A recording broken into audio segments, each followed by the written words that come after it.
يعني حدا فيقك؟ ايه فات من النوم، فات على تليفون، قوم مهددين المنطقة. شو مهددين؟ ايه انه شو مهددين؟ شو هالمسحة هيدي يعني؟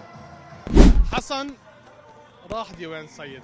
نحن مش بس بيت، نحن عيلة، ونحن مجتمع مصغر، ونحن جامعين بعضنا من جميع الأطياف، من جميع العالم، المسيحي والسني والشيعي والدرزي، يلي بيجوا أصحابنا بيجوا من برات الضاحية. يعني حدا فيقك؟ ايه فات من النوم، فات على تليفون، قوم مهددين المنطقة. شو مهددين؟ ايه انه شو مهددين؟ شو هالمسحة هيدي يعني؟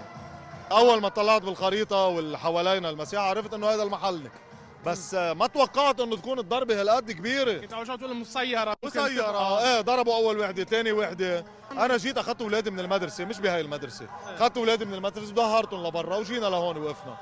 بس الرزق بيروح يا أحمد، الرزق بيتعوض والزلم بتعمل رزق. ان شاء الله. ونحن ان شاء الله رح يرجع ديوان السيد أحلى من قبل. طيب شو بقي لك من هون؟ شو اخذت؟ ولا شيء، الصورة بس، وكل الاشياء اللي مكسره واللي موجوده، واذا كان في شيء بعده موجود رح اتركه بارضه ونرجع نبلش من الصفر من اول وجديد، وديوان السيد حسن نصر الله.